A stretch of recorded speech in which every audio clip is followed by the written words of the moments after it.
aldırmay, azgın dile sağlı sansız yoğuda. At düzünü Kırgızgan'a aldırmay, Kırgızgan'a aldırmay. Şolgursa tartan köprüne, çolupra gelgen er Kırgız. Çok ese atan mekimge, çolupra gelgen şer Kırgız. Atan Kırgız degirdegi göktөгü, arma bulup tekte dura gözdörü.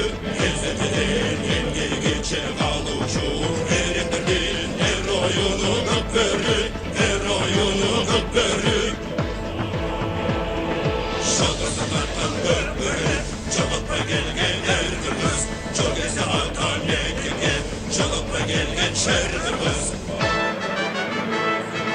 Anmazdım topunları durasın, kaltağıdan babalardır murasın. Kırgızlardan öpörünün gök doğsun, kılımlarga ulansın, kılımlarga ulansın. Şolgursa tartan köprüne, çolupra gelgen er Kırgız. Çok ese atan mekimge, çolupra gelgen şer Kırgız. Şolgursa tartan köprüne, çolupra gelgen er Kırgız. Çok ese atan mekimge, çolupra gelgen şer Kırgız.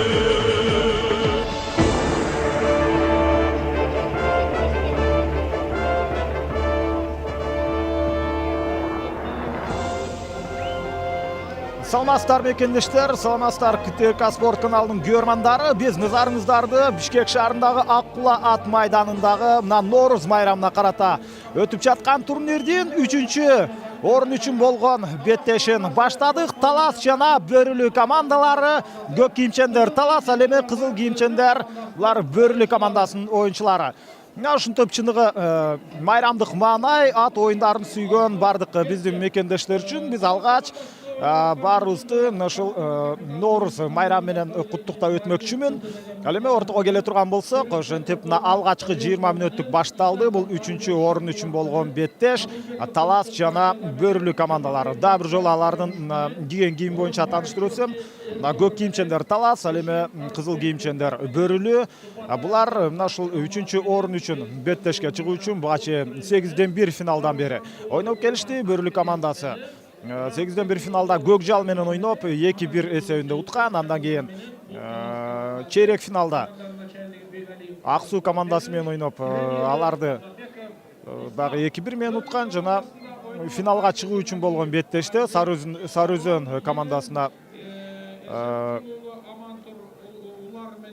Өзөн командасына утулуп, ошентип өзгөчө тең башкысы мына 3-чү орун үчүн болгон беттешке чыккангалар мүмкүнчүлүк ала алышты. Ал эми азыр мына жекеме-жеке чыгуу биз эки команданын курамы менен азырынча тааныштырып элекпиз. Мына эми гана баштасак, азыр ортодо Бөрүлүү командасынан Эсенкул Амантуруулу, анын минген аты Улар, ал эми ага каршы чыгып жаткан Ахиллести Урмат Раушан уулу жок, бул жерде Урмат Раушан уулу Ахиллес менен жекеме-жеке чыгуу орун алууда. Урмат Раушан уулу улакты жерден көтөрүп алды, бирок аянттан сыртка чыга элек. Анткени мына аянттан сыртка чыга турган болсо, ошол замат башка команданын оюнчулары, башка сыртта турган оюнчулар ошол замат улакты тартууга болгон аракетин баштайт. Биз улакты азыр мына Бөрүлүү командасынын оюнчусу Амантур Эсенкул уулу өзүнө алып алды. Демек, мына карама каршы тарапты көздөй, албетте Тайгазанды көздөй барышы керек эле. Азыр мына күүсү менен барып, эки команданын тең оюнчулары улак менен кошо аянттан сыртка чыгып кетти. Биз чабандестер менен тааныштырып баштайбыз. Бөрүлү командасынын биринчи катар сан менен ойногон ойунчусу Айбек Эсеналиев, минген аты Барон, Амантур Эсенкулуулу, минген аты Улар, Самат Кушчугулов Граф, Асыл Сарыгулов Золотой, Калыс Кыдыков Торхан, Атлет Дүйшөнбеков Байкашка, Вулкан аттуу аргымактын жүргөн бул Тынчтык Эсеналиев, Радмир Саманчиев Эпа, Нургазы Борбиев первый, Мирлан Сраждинов Самурай жана Санжар Идрисов Асман. Ошондой эле Кумаев Мырзабек Кумаев бар, бул 12-чи катар санда. Кайрадан Ахиллес менен Улардын тирешүүсү, ал эми Ахиллести минип жүргөн Урмат Рауш Сейитбек Анарбек уулу. Демек бүгүн ошентип Сейитбек Анарбек уулу Ахиллес менен жок, бул жерде Сейитбек Анарбек уулу Ахиллес менен чыкты. Буга чейин Урмат Раушан уулу буга чейинки беттештерден жүргөн, бирок жарым финалда, ушул финалга чыгуу үчүн болгон улак тартышта Көкбөрүдө ошондо булар достук командасына утулуп калды. Ошол оюндун жүрүшүндө Урмат Сейитбек Анарбек уулу улакты өзүнө тагыраагы мына ушул Ахиллести ошол минип баштаган. Бул Сейитбек Анарбек уулу 2015-жылдын мыкты улакчысы жана ошондой эле 31-августта болгон беттеште тагыраагы ошондо мыкты улакчы наамына ээ болгон. Азыр болсо кайрадан ортодон улак көтөрүлүп кетти. Биз Талас командасынын оюнчулары менен азыр тааныштырып баштайбыз. Бирок бул жерде ушундай тайгазанга болгон чабуул орун алып кала турган болсо, биз окуяны сиздер менен чогуу окуяга күбө болуп туралы. Албетте улак тартыш орун алып жатат. Демек оңой менен азыр тайгазанга жакындаганга мүмкүнчүлүк болбойт. Таластын оюнчулары биринчи катар сан менен Марлес Койгелдиев, минген аты Тыты, Урмат Шерипбеков, минген аты Рембо, Шамкулак менен Айбек Исаков, Тынчтык Кабылбеков болсо Торпеда менен, Бактияр Жабагиев Каракуш, Жоки Орозбаев Эртору, Вулкан менен Карыпбек Эшиев, КамАЗ менен Бархат Супатаев, Нуржан Мелисбек уулу болсо Острый менен, Урмат Раушан уулу Евро, Норус Радбек уулу Чагылган жана Сейитбек Анарбек уулу Ахиллес менен. Мына ушундай азыр Талас командасы көбүрөөк чабуулга өтүп жатат. Негизинен алар ошол финалга чыгуу үчүн болгон беттеште достук командасына 2-0 утулуп калгандан кийин алар бүгүн сөзсүз 3-чү орунга болгон бардык аракетин жасап өтөт. Ал учурда кайрадан жекеме-жеке чыгуу орун алмакчы. Биз Талас командасынын буга чейинки көрсөткүчтөрүнө назар сала турган болсок, 8-1 финалда ушул Норуз майрамына карата уюштурулуп жаткан беттештин 8-1 финалында алар 27-0 эсебинде Нарын командасын уткан. Бул 8-1 финалдагы эң жогорку көрсөткүч эле. Андан кийин чейрек финалда дагы 6-0 менен Ички иштер министрлиги командасын уткан. Ал дагы 8-1 финалдагы эң жакшы көрсөткүч эле. Тагыраагы чейрек финалда бирок жарым финалда алар катачылыкка жол берди. Чындыгында достук командасына каршы ойноп бир жолу да алар улакты тайгазанга таштаган эмес. Ал учурда мына Сейитбек Анарбек уулу Ахиллес менен улакты жерден көтөрүп кетти. Бүгүн оюн талаасы бир топ жакшы. Буга чейинки беттештерден айырмаланып, оюн талаасы кургак да эмес, өтө сууд эмес. Ошондуктан улактын өзү дагы бүгүн анча суу боло бербейт. Негизи бул улактын өзүнүн салмагы 35 килограмм. Ал мезгилде Сейитбек Анарбек уулу улакты өзүнүн өнөктөшүнө өткөрүп берди. Эми карама каршы тарапты карай мына тайгазанды көздөй ылдам чаап бараткан учур. Ал бул Урмат Шерипбеков, минген аты Рембо. Мына Рембо менен баратат. Өзүнүн өнөктөштөрү толугу менен аны коргоого алган сыяктуу. Эми ишенимдүү эсепти бул жерде ачыш керек. Дал ошондой учур мына дээрлик бар болчу, бирок Айбек Эсеналиев аны келип мына сүрүп кеткенге мүмкүнчүлүк алган. Бөрүлү командасынын оюнчусу. Андыктан кооптуу абал ошентип жокко чыгып олтурат. Чабуул бир аз мына солгундай түштү. Ага карабастан дагы деле улакты тайгазанга таштоого болгон аракеттер болуп жатат. Бөрүлүнүн оюнчусу кайрадан эле Айбек Эсеналиев ушул чапкенеде жабышып, ал албетте эң башкы максаты улакты тартып алуу эмес, эң башкы максаты анын улакты тайгазанга салдырбай кармап калыш керек болчу. Ал өзүнүн максатына жетти. Эми кайрадан жекеме жеке. Ахилес ортого келе жатат Талас командасынын курамында. Бул Сейитбек Анарбек уулу. Ал мезгилде анын атаандашы буга чейин негизинен байкашка Адилет Дүйшөнбеков ошол жарым финал, чейрек финалдарда байкашка ортодо абдан көп жүргөн. Азыр болсо бул жерде Самат Кушчугулов анын минген аты азыр негизгиси ал эмес, анткени улак жерден көтөрүлүп кетти. Мына Сейитбек Анарбек уулу бир көз ирмемде улакты жерден көтөрүп ала алган. Бөрүлүү оюнчулары албетте булар абдан тажрыйбалуу команда. Өз учурунда Кыргызстандагы мыкты номер 1 команда болуп жүргөн мезгилдер абдан көп болгон. Андыктан мына ушул тажрыйбалуу оюнчулар азыр Талас командасында татыктуу каршылыкты көрсөтүп жаткан мезгил.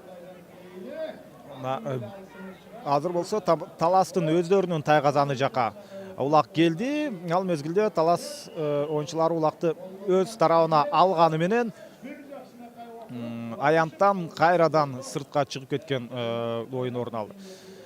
Таласты биз албетте айтсак болот, 8-1 финалда, чейрек финалда абдан ишенимдүү жеңип келип достуктан утулуп калды. Мына ушул Ош облусунун достук командасынан ал эми биз бөрүлүү улакчыларын, бөрүлүүнүн чабандестерин өзгөчөлүгүн айтып кетсек болот. Алар кандай командага каршы ойнобосун, мындай өздөрүнүн өтө мыкты экенин далилдеп олтурбайт. Жонго да эсеп айырмачылыгы буга чейин 8-1 чейрек финалда 1 упай айырмачылык менен эле уткан жана жарым финалда атактуу Сары Өзөн командасына каршы чыгып, аларга деле болгону 5-2 менен утулду. 3 упай айырмачылык.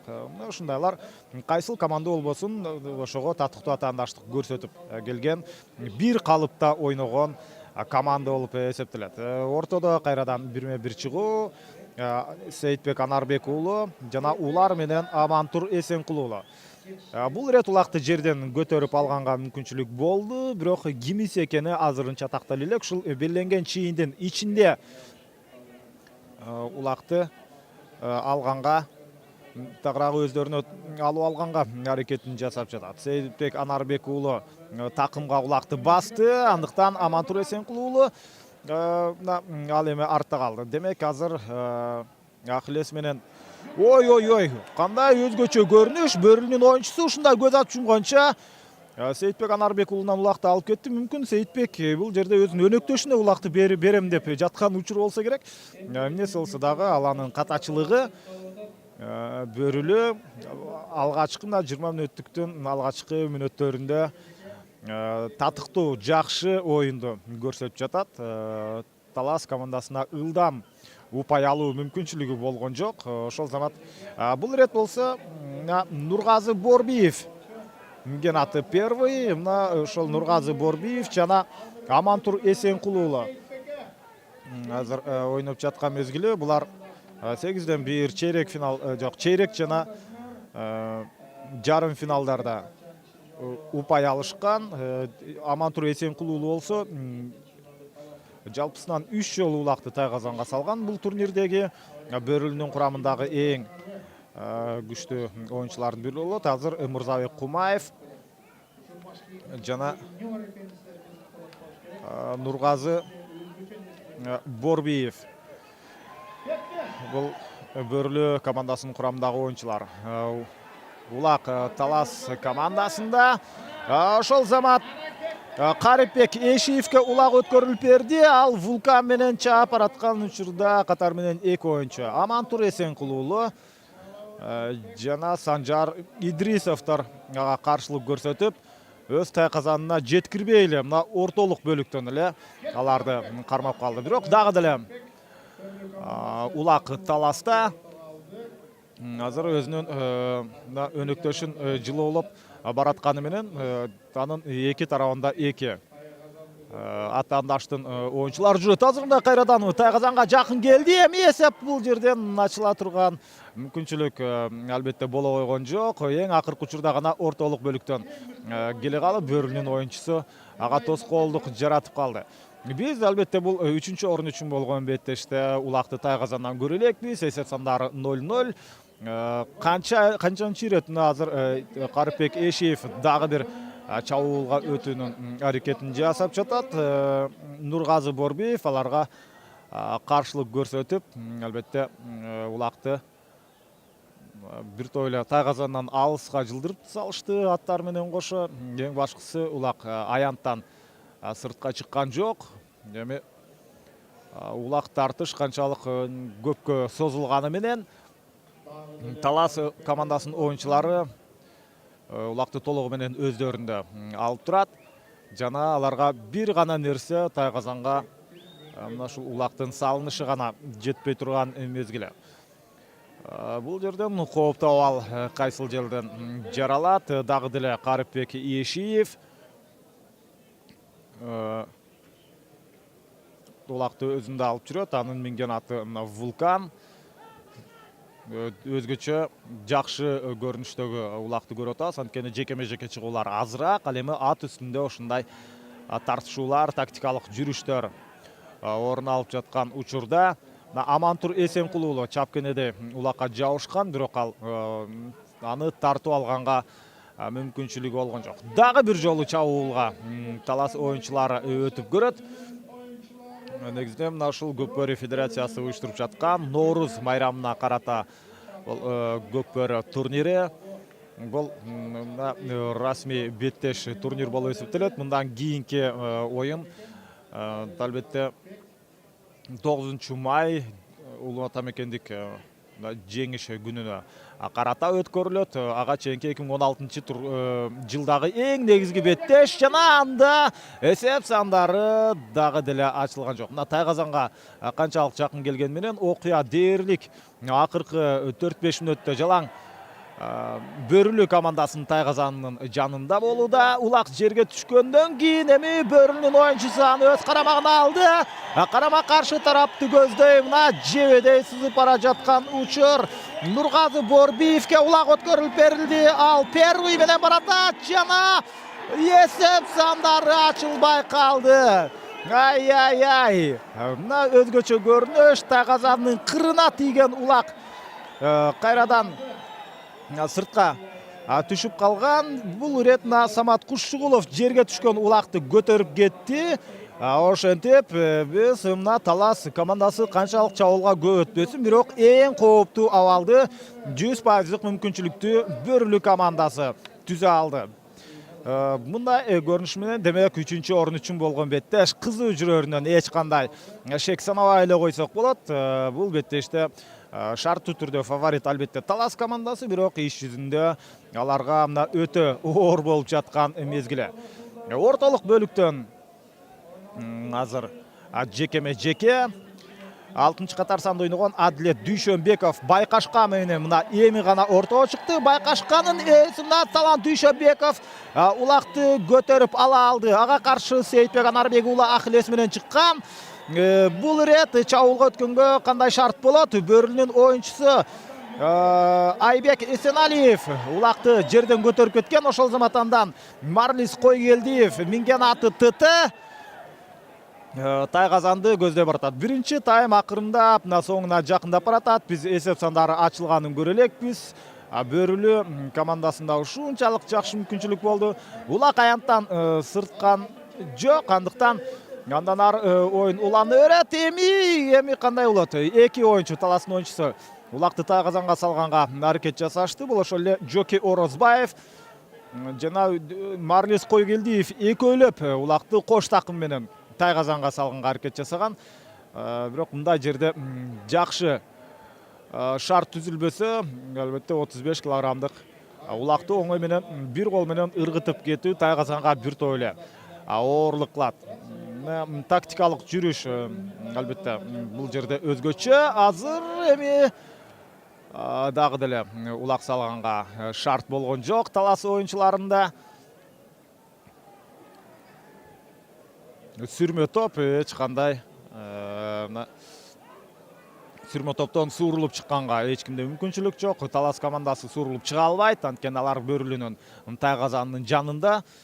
Эми суурулуп чыккан бир учурду көрдүк. Ал Бөрүлүнүн оюнчусу ошол Миңген аты первый, биринчи Нургазы Борбиев чындыгында тайгазанга биринчи жетип, бирок ийгиликтүү ойной алган эмес. Азыр болсо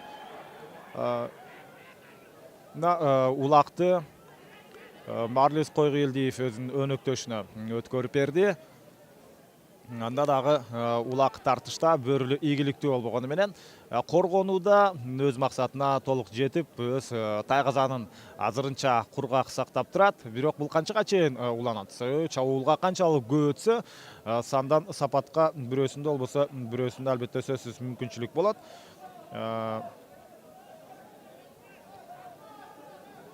Мына дагы деле болсо чабуул тайгазанын жанында бир караганда оңой эле улакты салып койгонго шарт түзүлүп жаткандай. Бирок эң акыркы мезгилде гана ага шарт түзүлбөй улак тартылып жатат. Азыр талас командасы мына ушундай коробкага алуу ыкмасы деп коет. Бул ушундай улак кимде болгондо алар ушундай өздөрүнүн өнөктөштөрү толук аны тегеректеп алып, анын жыйынтыгында ушундай атаандаштарын оюнчуларын жеткирбей жаткан мезгили. Күйөрман бүгүн Аккула ат майданында чындыгында абдан көп. Атайын бул стадионго ушул Аккула ат майданында көрүүчүлөр батпай туруп калгандар да абдан көп. Ал мезгилде ушундай кооз көкбөрүнү көрүү үчүн Норуз майрамын көркүнө чыгарган ушул беттешти көрүү үчүн аябай көп оюнчулар келди. Алар албетте улактын тайгазандан көбүрөөк орун алышын күтөт. Бирок кайсыл тарапка деген суроо бар. Ал учурда биринчи тайм соңуна чыгып калды. Эсеп сандары ачылган жок. Биз экинчи 20 мүнөттүктөн сиздер менен жолугабыз. Татыктуу каршылык эки жакта тең бар. Эң башкысы Бөрүлү командасы ушундай азыр биринчи таймдагы оюну менен абдан жакты.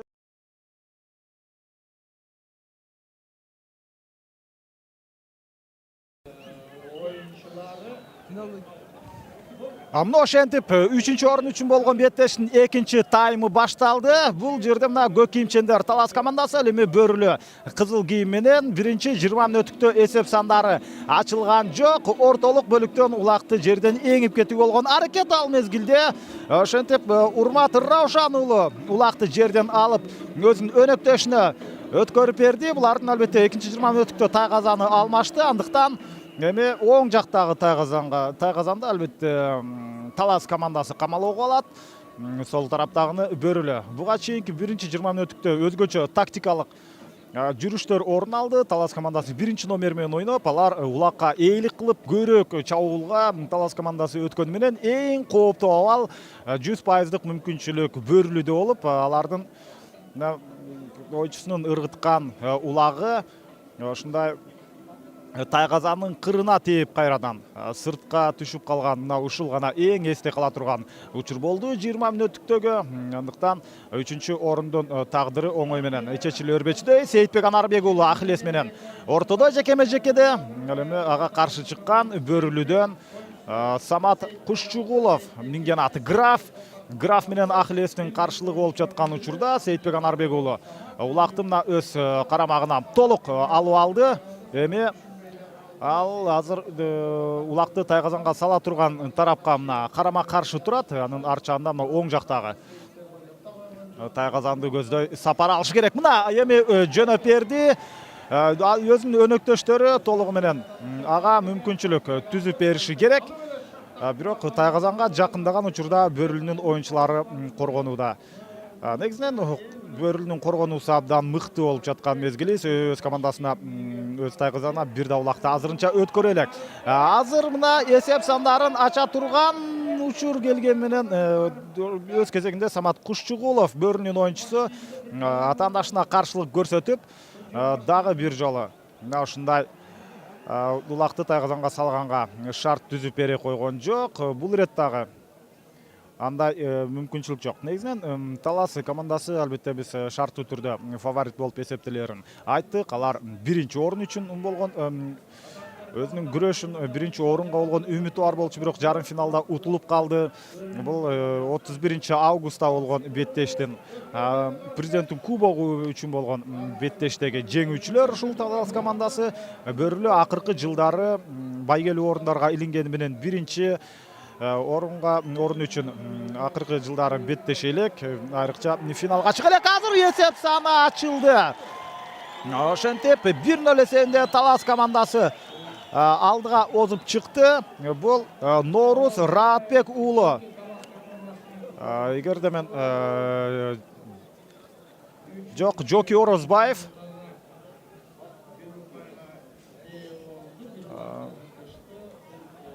Урмат Раушан уулу. Мына ушунда биз бир караганда бул оюнчунун артындагы номери көрүнгөн жок. Андыктан азыр минген атынан карап көрсөк, мына евронун үстүндө. Ошентип Урмат Раушан уулу бул беттештеги эсепти ачып, өз командасына ийгилик алып келди. Кезектеги улакты жерден көтөрүп кетүүгө болгон аракет. Бирокта мына мен кесиптештерим Жоки Орозбаев эсепти ачканын айтып өттү. Кимис ачса дагы эң башкысы Талас командасы алдыга озуп чыкты. Эми бул эки команданын тактикалык оюну такыр бири-бирине окшотушпойт. Бөрүлүү болсо азыр Жоки Орозбаев кайрадан улакты жерден көтөрүп кетти. Жок, Жоки Орозбаев эмес, бул Бактияр Жабагиев. Минген аты Каракуш, өзү 1989 жылы төрөлгөн оюнчу. Мына Каракуш менен жебедей сызып, түз эле тайгазанды көздөй баратканда анын жолунан Радмир Саманчиев чыгып, тоскоолдукту жаратып кала алды. Бөрүлүнүн капитаны бул Айбек Эсеналиев, ал эми башкарчусу Касымбек Кубатов.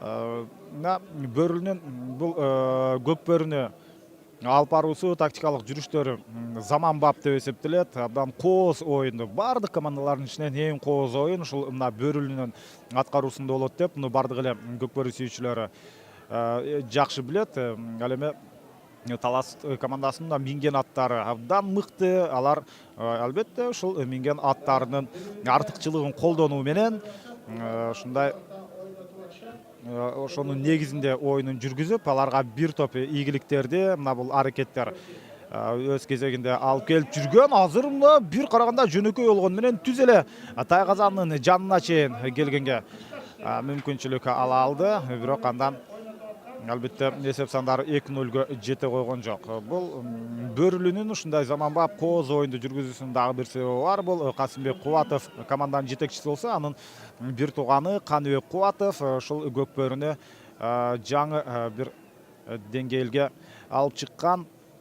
Көк бөрүнүн эрежелерин жөн гана мыкты билген оюнчу эмес, ошондой эле мыкты эрежелерди иштеп чыккан оюнчу да Кыргызстандагы сейрек кездешкен адамдардын бири болуп эсептелет. Ал эми Талас командасынын жетекчиси бул Ислам Тазабеков. Машыктыруучусу Ислам Тазабеков, ал эми Талас Бегалиев команданын жетекчиси. Ортодогу калыс азыр өзүнүн жакшы калыстыгын кылып жатат. Ал беттештин тагдырын чече турган, мындай таң кала турган чечимдер орун албай, эки командада тең эч кандай эреже бузуулар жок, таза оюнду көрүп жаткан мезгилибиз. Ал учурда Карипбек Эшиев, минген аты Вулкан, ал өзүнүн өнөктөшүнө Урмат Раушан уулуна улакты өткөрүп берди. Урматты азыр 3 оюнчу тегеректеп алды. Демек, аянттан сыртка чыгып кетеби? Жок, чыккан жок. Демек, оюн андан ары уланат. Урматына тайгазанды көздөй келатат, бирок бул өздөрүнүн тайгазаны. Андыктан карама каршы тарапты көздөй мына жебедей сызып, шамалга каршы ушундай бир тайгазандан экинчи тайгазанды каза топтон суурулуп чыгып жөнөшү керек болчу. Ага албетте Бөрүлүнүн оюнчулары мүмкүнчүлүк берген жок. 1-0 эсеби бул чоң айырмачылык эмес. Албетте бул беттештин тагдыры чечиле элек. Бирок оюндун жүрүшүнө карап айта турган болсок, Бөрүлүгө бир топ эле кыйын болчудай. Анткени бөрүлүү эсеп сандарын теңегенге караганда Талас командасы дагы бир упайда алганга көбүрөөк жакын болуп жаткан учуру. Бөрүлүү албетте каршы чабуулдан гана өз бактысын издейт. Азыр болсо мына экинчи ирет кош такым менен улакты жерге салуу болгон аракет көрүлүп жаткан мезгилде улак жерге түшүп калды. Бул жерден албетте Тайгазанын жанында турган учурда айрыкча улакты жерден эңип кетүү кыйын. Бөрүлүнүн оюнчусу улакты ала алды. Бул Мирлан Сыражидинов минген аты Самурай. Самурай менен аянттан сыртка чыгып кетти. Демек жекеме-жеке чыгуу орун алат. Биз экинчи 20 мүнөттүктөгү эми жекеме-жекени кайрадан көрмөкчүбүз. Мына Ахиллес менен Сейитбек Анарбек уулу ортого кирди. Ага каршы бөрүлүдөн бул Адилет Дүйшөнбеков Байкашка менен. Байкашка азырынча Ахиллеске татыктуу каршылык көрсөтүүдө. Ал биринчи номер менен иштеп атат. Дүйшөнбеков улакты жерден көтөрө алды. Ошол замат Сейит Анарбек уулу ага каршылык көрсөтүүдө. Сейитбек Анарбек уулу 1992 жылы төрөлгөн, өзүнүн жаш экенине карабастан ошол 2015 жылы 31 августта президенттин кубогу үчүн болгон беттеште мыкты оюнчу аталган. Ал эми Адилет Дүйшөнбеков мына Байкашканын үстүндө азыр ага каршылык көрсөтүүдө. Адилет Дүйшөнбеков бөрүлүнүн курамындагы жекеме-жекедеги эң мыкты оюнчу.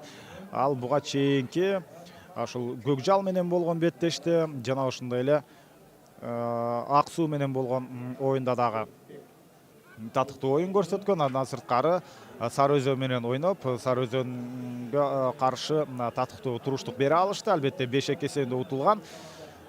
Сары Өзөн ал чындыгында бөрүлүүдөн бир топ эле күчтүүлүк кылды деп айтсак болот.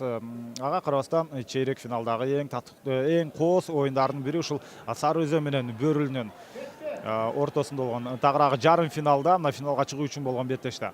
Азыр Талас оюнчусу дагы деле Сейитбек Анарбек уулу Ахиллес менен улакка жакын барып, азыр өзүнүн өнөктөшүн өткөрүп берип атат Карипбек Эшиевке. Анткени Карипбек Эшиев ушул улакты Тайгазанга салуу жагынан мыкты чебер. Талас командасындагы эң мыкты оюнчулардын бири.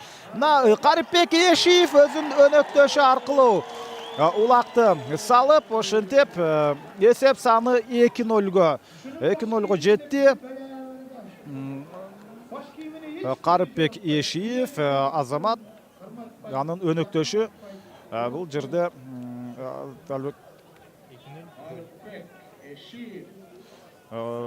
татыктуу алдыга азыр Талас командасы чыгып баштады. Чындыгында кагаз жүзүндө фаворит болуп келсе, ошентип иш жүзүндө дагы буну Талас жакшы далилдеп жатат. Алар биринчи таймда өзүнүн жакшы оюнун көрсөтө алган эмес. Кайрадан улакты жерден илип кеткенге Жоки Орозбаевден мүмкүнчүлүк болду. Кооз беттеш, кооз оюн. Бул команданын курамында албетте көчмөндөр оюндарында быйыл экинчи дүйнөлүк көчмөндөр оюну орун алат. Азыр Талас командасынын оюнчусу мына аты менен жерге кулап түштү. Буту үзөңгүдө калып калган сыяктуу. Ошондуктан ал аттан ары чыгып кете албай жатат. Эң башкысы ден соолугу мына жабыркап калбаса деген тилек. Албетте аты ордунан турду. Ал эми анын ээси бул жерде ушул Урмат Раушан уулу сыртты көздөй басып баратат. Ал учурда жерде отурган, эгерде жаңылбасам, бул Нуржан Мелисбек уулу ордунан тура алды. Аттын астында мына калып калгандай көрүнгөн. Андыктан ал атка минип оюнду улантабы? Жок. Мындай түрү менен ал албетте оюнду уланта албайт. Ага ден соолук тилейбиз.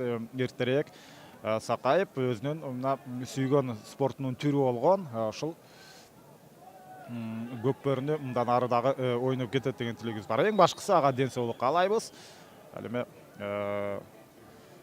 акырындап ал оюн талаасын таштап баратат. Башка команданын башка оюнчулары эми албетте ал оюн талаасын таштап кеткенге чейин беттеште улак талашууну токтотуп турушу керек болчу. Мына ал дээрлик сыртка чыкты. Демек ошол замат улак үчүн болгон күрөш кайрадан башталды.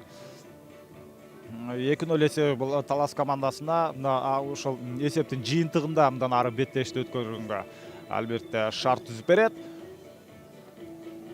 Быйылкы жылга Көкбөр Федерациясы тарабынан албетте пландалган бир топ оюндар бар. Ал көчмөндөр оюндарына чейинки даярдык деп дагы айтсак болот. Ошондой эле биздин улуттук курама командада ойногон Рустам Тыналиев бул турнирге катыша алган жок. Ал ушул расмий беттеште калыстарга ушундай калыстардын тарабына орой мамиле кылганы үчүн ал 4 беттештен расмий Көкбөр Федерациясы тарабынан уюштурулган беттештерден четтетилген. Бирок ал көчмөндөр оюндарына эч кандай тиешеси жок. Андыктан биз ушул дагы мыкты кыргыздын чабандеси Рустам Тыналиевти албетте көчмөндөр оюндарында гана көрөбүз. Ал расмий беттештерден сырткары башка бардык оюндарда катышып жүрөт. Андан сырткары бизде албетте мыкты командалар, мыкты оюнчулар көп, мыкты аттар бар. Азыр болсо мында оюнга кайтып келсек, ошол Бөрүлө командасынын тайгазанынын жанында дээрлик бир 25 метрде, 20-25 метрде аралыкта улак жерде жатат. Бир да оюнчуда улакты жерден көтөрүп кетүүгө шарт түзүлбөй жаткан мезгилде азыр Бактияр Жабагиев улакты көтөргөнгө аракет жасады. Эми Санжар Идрисов анда да мүмкүнчүлүк жок. Негизинен албетте буларга берилген убакыттагы соңуна чыгып калды. Эми кайрадан жекеме-жеке улакты тартуу орун алыш керек. Ышкырык жаңырды, калыстын ышкырыгы ортолук бөлүктө кайрадан эле биз байкашканын келатканын көрүүбүз жана аны менен бирге Ахиллес менен байкашка кайрадан ортого чыгып, улакты көтөрүп кетүүгө болгон аракетин жасайт. Байкашканы мүнүп жүргөн Адилет Дүйшөнбеков буга чейинки жекеме-жекеде Сейит Анарбек уулуна караганда ийгиликтүү болуп чыга алган. Улак так ортолук бөлүккө ташталды. Адилет Дүйшөнбеков жана Сейитбек Анарбек уулу байкашка менен Ахиллестин тирешүүсү. Азыр Сейитбек Анарбек уулу бир эңкөй менен улакты жерден көтөргөнгө мүмкүнчүлүгү болгон менен ошол замат кайрадан ал жерге түшүп калды. Кийинки аракет дагы ийгиликтүү эмес. Бул Ахиллес албетте Кыргызстандагы ортодо мыкты оюн көргөзгөн номер 1 ат деп айтсак аша чапкандык эмес. Чындыгында эле ошондой. Эгерде андай ага каршылык көрсөткөн албетте байкашка бир аз каршылык көрсөтүп атат. Бирок баары бир 1 номер менен иштегенге мына байкашкада толук мүмкүнчүлүк жок. Азыр болсо Сейитбек Анарбек уулу Сейитбек Анарбек уулу улакты жерден көтөрүп кетип кезектеги чабуулга өтүштү. Биз 3-чү жолу улактын тайгазандан орун алганын бул жерден көрүп калышыбыз мүмкүн эле, бирок Бөрүлө ага шарт түзүп берген жок. 2015-жылы 9-майда мына ушул жеңиш күнүнө арналган беттеште дагы дал ушул Бөрүлө менен Талас командасы 3-чү, 4-чү орун үчүн беттешкен. Ал учурда дагы бир улак тайгазанга түштү. Эсеп сандары 3-0. Бул рет Карыпбек Эшиев ошентип өз командасына 3-чү упайды алып келди. Ошентип Талас ишенимдүү алдыга чыгып, мындан ары беттештин тагдыры акырындап Талас командасы тарапка баштады. Албетте ортолук бөлүктөн кайрадан улакты жерге көтөрүп кетүүгө болгон аракет жасалат. Карыпбек Эшиев бул минген аты Вулкан 1983-жылы төрөлгөн тажрыйбалуу Кыргызстандагы оюнчулардын бири. Бул рет болсо мына Бөрүлүнүн оюнчусу улакты жерден көтөрүп кеткенге мүмкүнчүлүк ала алды. Бул Адилет Дүйшөнбеков. өздөрүнүн Тайгазанын жанында азыр эң башкысы бул аянттан сыртка чыгып кетпеш керек. Өзүнүн өнөктөшүнө Амантур Эсенкулуулуна өткөрүп берген, бирок Амантур Эсенкулуулу андан ары улакты толук өз карамагында алып кала албай, ошол замат улак жерге түшүп, кайрадан сүрмө топ аны көтөрүп кетүүгө болгон аракетин жасап жатат. Демек, биз Адилет Дүйшөнбековду улакты жерден эңип кетүү жагынан ошол Бөрүлүү командасындагы эң чебер оюнчулардын бири деп айтсак жарашат. Сүрмө топтун ичинен ушундай бир эңкеби менен улакты жерден эңүү бир топ кыйынга турат. Анткени бир эле секунданы кетирип алсаң, ошол замат сенин каршылаштарың сага жетип келип, тоскоолдук жаратып, ушундай 35 килограммдан оорураак болгон улакты көтөрүү чындыгында оор. Азыр сол колу менен Таластын оюнчусу улакты жерден көтөрүп кеткенге аракет жасап көрдү. Бирок ал дагы ийгиликтүү эмес. Бир мүнөт ичинде азыр улак жерден көтөрүлбөй калса, кайрадан жекеме жеке чыгуу орун алат. Дагы бир жолу булардын буга чейинки беттештерине көз салып өтсөк,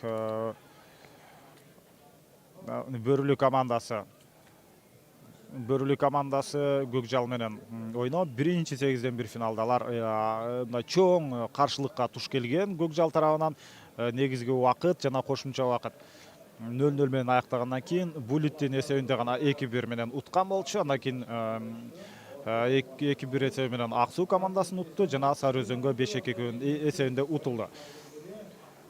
Талас болсо Нарын командасын 27-0 эсебинде, андан кийин Ийимде 6-0 менен уткан жана Достукка 2-0 утулуп, ошентип жарым финалда утулган бул эки команда. Бөрүлүү менен Талас азыр 3-4 орун үчүн күрөшүп жатат. Албетте утулганы 4-чү, утканы 3-чү орун. Ошентип бүгүн Ноорус майрамы чоң Шаан Шөкөт менен Аккулаат майданында өтүүдө. Анда биринчи орунга жеңүүчү аталуу үчүн ошентип Чүйдүн Сары Өзөнү жана Ош облусунун Достук командасы беттешет. Жалпысынан бул турнирге катышуучу командалар абдан көп болгон. Тандап алуу оюндары жүрүп, анын жыйынтыгында 16 команда 8-1 финалда ойноду. Алар ушул Бөрүлүү азыр ойноп жаткан, андан сырткары Көкжал, Ак Суу, Төш Булак, Сары Өзөн, Илбирс, Кара Балта, Талас жаштар, Достук, Актала, Араша, Нысык көл, Талас, Нарын, Казарман. Ушундай 16 команда беттешкен. Азыр жекеме жеке чыгууда кайрадан улак жерден көтөрүлдү. Ошентип көз ачып жумганча экинчи таймдагы соңуна жетип келатат. Азыр ошентип Урмат Раушан уулу улакты өз карамагына ала алды. Эртерээк чабуулга өтүшү керек. Экинчи тайм азыр саналуу секундалардан кийин соңуна чыгып калат. Тайгазанды көздөй, жакын барып жакындаган менен азыр ага каршы албетте эки атаандаш Тайгазанын ортосунан жанынан пайда болуп, бул кооптуу абалды жокко чыгарганга болгон аракетин үрөйт. Албетте бул 3-0 эсеби өтө чоң айырмачылык эмес, бирок мына 4-чү упай дагы бар. Ошентип бул мына ошол эле Урмат Раушан уулу жана Карыпбек Эшиев, ушул экөө 4-чү упайды өз командасына алып келди.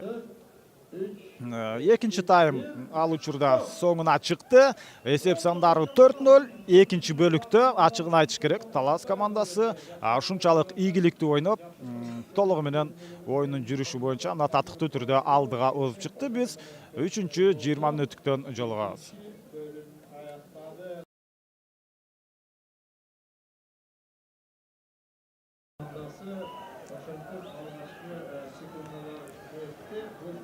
Талас жана Бөрүлүү командасынын ортосундагы 3-20 мүнөттүк башталды.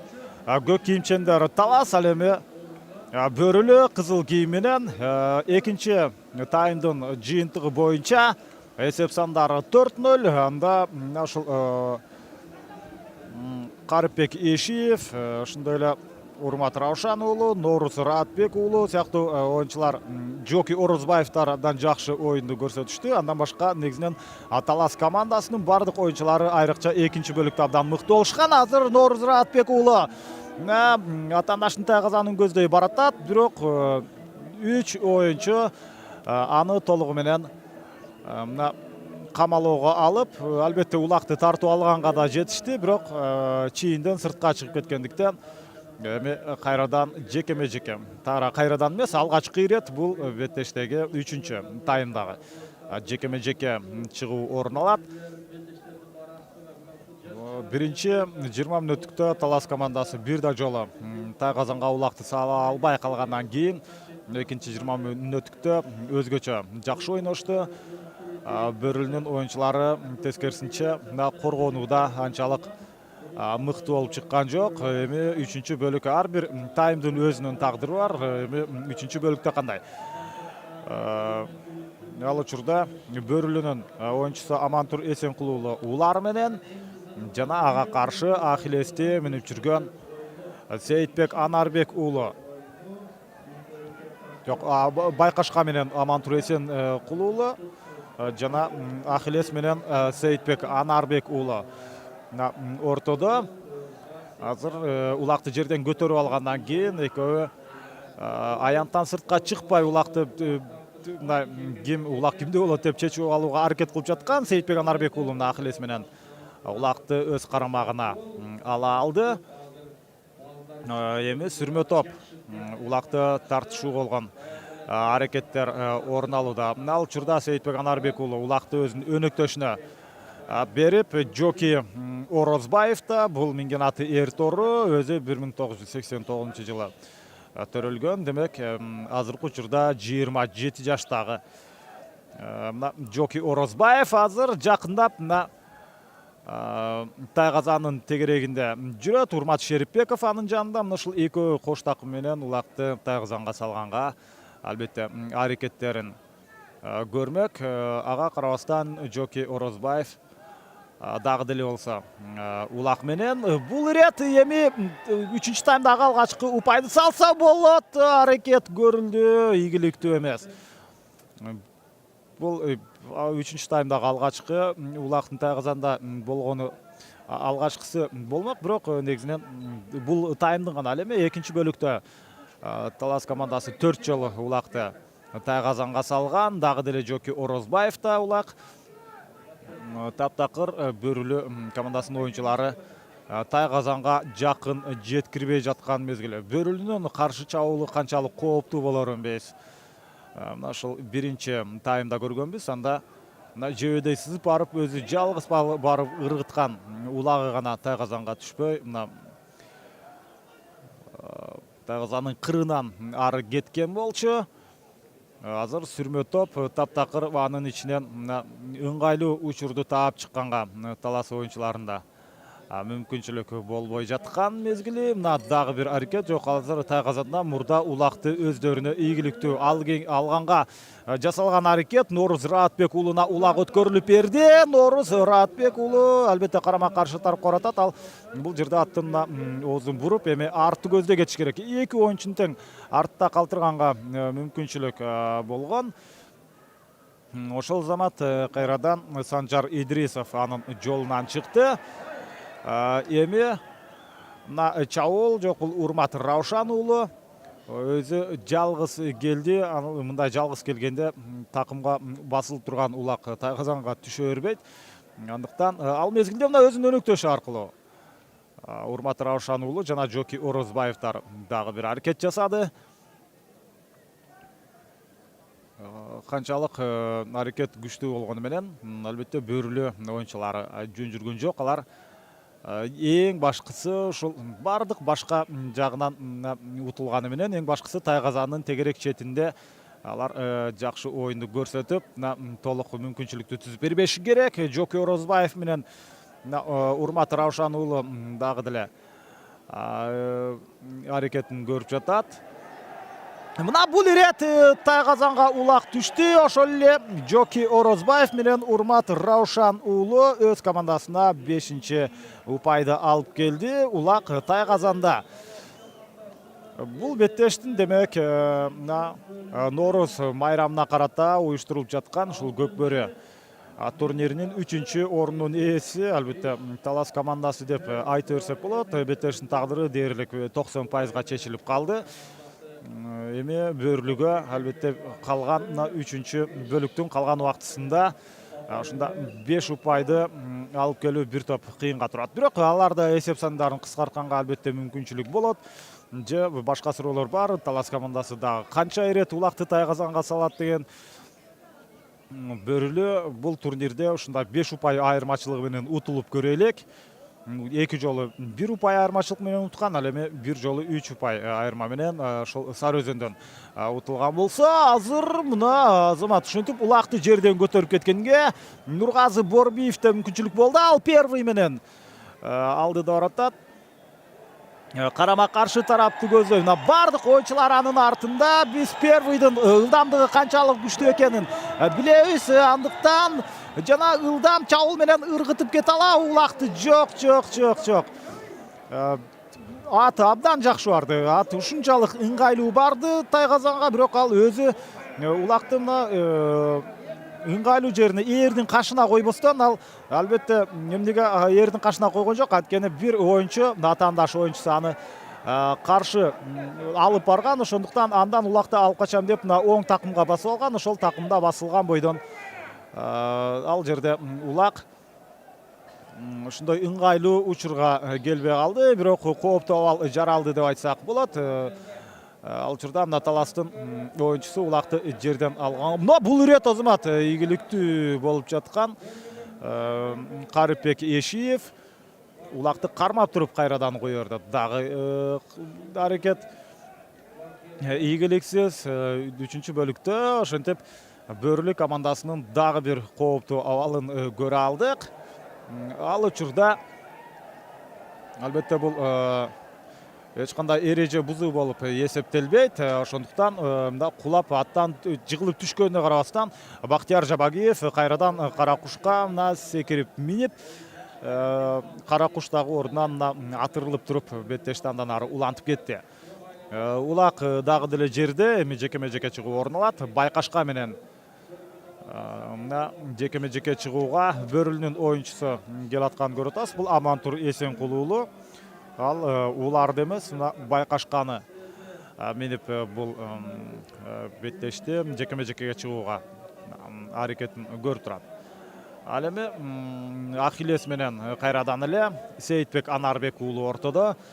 Бул Байкашка менен Ахиллес беттеш башталгандан бери бири-бирине каршы чыгып атат. Ошол эле учурда Сейитбек Анарбек уулу бир нече ирет ийгиликтүү болду. Ал эми мен билгенден болгону бир гана жолу ошол Байкашканын үстүндөгү оюнчу, минген оюнчу Амантур Эсенкулуу улакты жерден көтөрүп кеткен. Сейитбек дагы улакты жерден көтөрө алды. Ошол замат Амантур Эсенкулуу анын улактына бир бутунан кармап, аны тартып алууга болгон аракетин жасатат. Негизинен мындай абалдан албетте улакты алып калуу дээрлик мүмкүн эмес. Азыр Сейитбек өзүнүн өнөктөшү аркылуу ойноп, ошентип Урмат Шерипбеков экөөсү 6-чы ирет улакты тайгазанга таштады. Чындап келгенде бул Сейитбек Анарбек уулунун бүгүнкү беттештеги алгачкы мына жыйынтыктуу оюну, бирок ал негизги күчүн ошол ортодо жекеме-жекеге кетирип жатат. Урмат Шерипбеков анын жанынан пайда боло калып, ошол замат 6-0 эсебин каттады. Кайрадан ортолук бөлүктөн улакты талашууга болгон аракети жасайт. Мына ушинтип бир көз ирмемде азыр Сейитбек Анарбек уулу, жок, бул Урмат Раушан уулу улакты жерден көтөргөн. Марлис Койгелдиев алдагы ийгиликтүү, минген аты Тыты. Бул өзү жалгыз 7-чи упайды алып келчүдөй. Улак тайгазанда. Охо, кандай кооз улактын тайгазанга ташталышы. Ошентип бул Нооруз Раатбек уулу, бул 1995-жылы төрөлгөн жаш улакчылардын, жаш чабандестердин бири. Улак менен кошо сүрүлүп барып 7-нчи упайды өз командасына алып келди. Андыктан Талас командасы бул беттеште ийгиликтүү. Алар бир гана биринчи таймды гана өздөрү каалагандай өткөрө алган жок. Ал эми экинчи, үчүнчү бөлүктөр толук Талас командасынын ушундай үстөмдүгү менен өтүп жаткан мезгили. Бул жерде фальстарт орун алып калды. Андыктан калыстын мына уруксаты менен гана оюнга кирүү аракет алышы керек. Мына ышкырык жаңырды. Биринчи болуп ким улакты жерден көтөрүп кетүүгө аракетин жасайт. Бул Нуржан Мелисбек уулу болду. Андан кайрадан эле Нуржан Мелисбек уулу ушунчалык улакты ишенимдүү кармаган, акыркы мезгилде гана ал өз карамагында кармап кала алган жок. Жана Бөрүнүн оюнчусу Санжар Идрисов улакты жерден көтөрүп кеткен. Бирок аянттан сыртка чыгып кетти. Демек ортолук бөлүктөн кайрадан жекеме-жекеге чыгуу орун алат дагы. Менин эки командадан ким ортого чат болду. Мына Ахилес Талас командасынан Сейитбек Анарбек уулу аны минип турат. Жана Байкашка менен Амантур Эсенкул уулу. Бул эки оюнчу беттеш башталгандан бери бири-бирине каршы ойнодо. Ахилес бир аз күчтүүрөөк кылып жатат. Буга таң калыштын кереги жок. Бирок ал улакты жерден көтөрүп жаткан учурда албетте Амантур Эсенкул уулу ага каршылык көрсөтүшү керек. Бирок каршылык көрсөткөнү менен ал улакты Сейитбек жерден көтөрүп кеткенге мүмкүнчүлүк ала алды. Такымга басты. Эми ошол замат мына Ахилес менен Тайгазанды көздөй чабуулга чыгышы керек эле. Өзүнүн өнөктөшүнө демек өткөрүп берет. Дал ошондой Сейитбек Анарбек уулу мына ал Ахилес менен өзүнүн өнөктөшүн тосконго аракет жасап көргөн. Азыр Карипбек Эшиев улак менен жана улакты тартып алууга Нургазы Борбиевде мүмкүнчүлүк болгон жок. Карипбек Эшиев ага Урмат Раушан уулу жардамга келди. Жардамга келген менен ал ийгиликтүү эмес. Дагы бир сыйра айлан өткөндөн кийин канча айланып келбесин, баары бир Тайгазандын жанынан ошентип башка Бөрүнүн оюнчулары пайда болуп калууда. Албетте Бөрүнүн дагы бир оюнчусу аянтка чыгышы керек. Анткени алар азырынча болгону 3-өө. Мына ушул жерден Бөрүнүн оюнчусу ал мүмкүн ушул басмайлы үзүлүп кетсе керек. Анткени аттан ээр менен кошо жерге түшүп калды. Албетте жетүүнүн элеси бул толук Талас командасынын пайдасында. Алар баш оту менен кирип мындай чабуулга өтүүнүн деле өтө деле чоң аракеттин кереги деле жок. Бирок ага карабастан мына Карипбек Эшиев дагы деле улак менен ага каршы Тынчтык Эсеналиев каршы турууда. Бул ирет Карипбек Эшиев 1983-жылы төрөлгөн. Учурдагы 33 жаштагы 33 жашка таяп калган оюнчу, тажрыйбалуу. Ал улакты албетте Тайгазанга салуу жагынан мыкты оюнчу деп айтсак болот. Ал өзүнүн өнөктөшүнө улакты өткөрүп берген экен. Эми биз 8-нчи упайды көрүп калабызбы? Аты улактына Тайгазандын үстүнө чыгып кетчүдөй болуп барып, албетте Тайгазанга чыгып кете турган болсо, анда улак Тайгазандан орун алганына карабастан эсепке кирбей калат. Ошентип кезектеги кооптуу абалды албетте Талас оюнчулары жокко чыгарып алды. Азыр 10-нчу жана 8-нчи катар санда ойногон Бархат Супатаев менен Урмат Раушан уулу улакты өз карамагына алып турат. Жана 8-нчи упайды көрөбүзбү? Эң акыркы мезгилде гана каршылыкты көрсөткөнгө мүмкүнчүлүк алып калышты. Бархат Супатаев бул минген аты КамАЗ. Ушул КамАЗдын үстүндө Бархат Супатаев алгачкы ийгилигин, өзүнүн жеке ийгилигин жана командасы үчүн 8-нчи упайды алып келүүгө аракет жасап көрдү. Бархат Супатаев 1987-жылы төрөлгөн. Азыркы учурда демек 29 жашта. Дагы деле Урмат Раушан уулу менен Бархат Супатаев чабуулга чыгуунун аракетин көрүп жатат. Урмат Раушан уулу бир топ улактан четтеп кетти. Кайрадан ортолук бөлүккө барганга аракет. Канчалык Ал ирет жана Азамат ошентип Урмат Шерипбеков. Бир колу менен ушунда 35 килограммдык улакты ыргытып, өз командасына 8-чи упайды алып келди. Бул Урмат Шерипбековдун минген аты Рембо. Өзү 1982 жылы төрөлгөн. Азыркы мезгилде 34 жашка таяп калган бул Урмат Шерипбеков. Эң өзгөчө упайлардын, өзгөчө улактын тайгазанга салынышын каттап кетти. Анткени мындай жерден сенин карууңда чыныгы күч болбосо, ушунда бир кол менен силкип улакты ыргытып тайгазанга таштоо абдан эле оор болуп эсептелет. Албетте бул кыргыздын чыныгы. Ат жалында казанасып, тагыраамда ат үстүндө чоңойгон балдар, ошондуктан булардан албетте мындай чабуулду күтсөк болот. Жоки Орозбаев улакты алды. Ал өзүнүн өнөктөшүнө Норус Ратбек уулуна өткөрүп берди. Ратбек уулу албетте улакты тайгазанга таштоого болгон мүмкүнчүлүктү толук ыңгайлуу кылыш үчүн ээрдин кашына улакты кармап алган. Ошол заматтан атаандаштары каршылык көрсөтүп, албетте ал андан ары чабуулга өтө алган жок. Ал мезгилде бөрүлүнүн оюнчусу аттан абдан ыңгайсыз жыгылып калды. Мен байкашымча ал колун басып жыгылды. Андыктан бул албетте көкбөрү оюну мына ушундай экстремалдуу спорттун түрүнө кирет деп айтсак болот. Андыктан мындай кокустуктар сейрек кездешпейт, көп эле болуп турат. Биз ким экени, биз караган жактан бул оюнчунун ким экени азырынча көрүнбөй турат. Ким болсо дагы ага ден соолук каалайбыз. Ордунан турганга мүмкүнчүлүк ала алды. Демек ал оюн талаасында ушул жерден таштап кетиши керек. Бир топ эле кыйын абалга туш келип калган.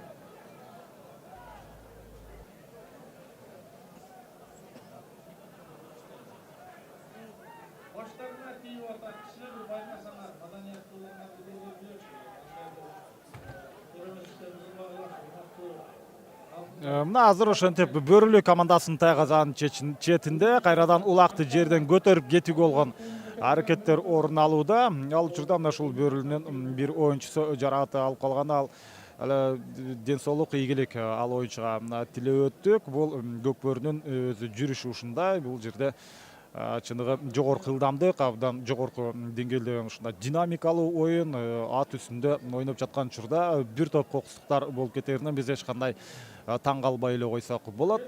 Азыр кайрадан жекеме жеке бул жерде орун алышы керек. Дал ошол тайгазанын четинде турган учурда улакты жерден көтөрүп кетүүгө бир да оюнчуда мүмкүнчүлүк болгон жок. Жекеме жекеге кайрадан эле биз Байгашка менен Ахиллестин каршылыгын көрөбүзбү? Мына Ахиллес ортодо, Байкашка дагы ортодо. Демек, бул эки аттын кимиси күчтүүлүкларын дагы бир жолу таразалап ала турган мезгил. Сейитбек Анарбек уулу улакты жерден көтөргөнгө мүмкүнчүлүк ала алды. Ал эми Амантур Эсенкул уулу Байкашка менен оңдуу деле каршылык көрсөтө алган жок. Ал экинчи номер менен иштеген аз келгенсип, азыр жада калса мына улактын бир бутунан кармаганга болгон аракети дагы ишке ашпай жатат. Андыктан өзүнө ишенимдүү Сейитбек ошентип Ахиллестин үстүндө канчалык акылдуу ат, мына айланып таптакыр Байкашканы өзүнө сол тарабына өткөрбөй жаткан мезгил. Эми мына ээрдин үстүнөн кашынан колун өткөрүү менен Амантур улакты мына тартып алганга аракет жасаган менен ал дагы ийгиликсиз. Мына канчалык Амантур Эсенкул уулу айланбасын, баары бир азыр Сейитбек Анарбек уулу албетте улакты өз кармагына бере койбойт. Азыр мына каршы тарапка чабуул койгонго негиз жок, себеби бөрүлүү командасынын тайгазанына 20 метр аралыкта турушат. Мына ошол 20 метр аралыкка барышы керек. Мына Сейитбек тайгазанга бир жакындап көрдү. Аянттан сыртка чыкты. Тагыраагы ушу белгиленген 10 радиустагы жекеме жеке чыгуучу аянттан ал дагы анчалык андан сырткандан кийин мына сүрмө топ ошентип бул ирет кандай болот? Мына өзү жалгыз Байкашканын Ахиллестин үстүндө ошентип Сейитбек Анарбек уулу 9-упайды өз командасына алып келди. Бөрүлүүнүн мына ушинтип бул турнирдеги эң ири эсеп менен утулуусу 9-0. Бул Бөрүлүү буга чейин утулуп көргөн эмес. Сары-Өзөнгө 5-2 менен утулган. Андыктан Талас командасы бүгүнкү мына 3-орун үчүн болгон беттешке ушунчалык мына жакшы даярдык менен келген экен. Ал мезгилде мына убакыт соңуна чыкты. 9-0 эсебинде Талас командасы жеңишке ээ болду. Биз мына Талас командасын ишенимдүү 3-орунду алышы менен куттуктайбыз. Бөрүлүү командасын болсо алардын жакшы оюну кийинки турнирлерде деп айтмакчыбыз. Анткени жалпы бүгүнкү беттештен сырткары жалпы оюнда ушул турнирдеги башка оюндарында өздөрүн жакшы жагынан көрсөтө алды. Андыктан Бөрүлүү бир кездеги өзүнүн мына ушул алтын доорундай абдан гүлдөгөн учур болгон. Кайрадан ошол деңгээлге жетет деп биз тилек кылып кетели. Талас командасын болсо дагы бир рет ушул Нооруз майрамына карата Көкбөрү Федерациясы тарабынан уюштурулган турнирдин 3-орунун ээси болду. Биз коло медаль кут болсун деп айтмакчыбыз.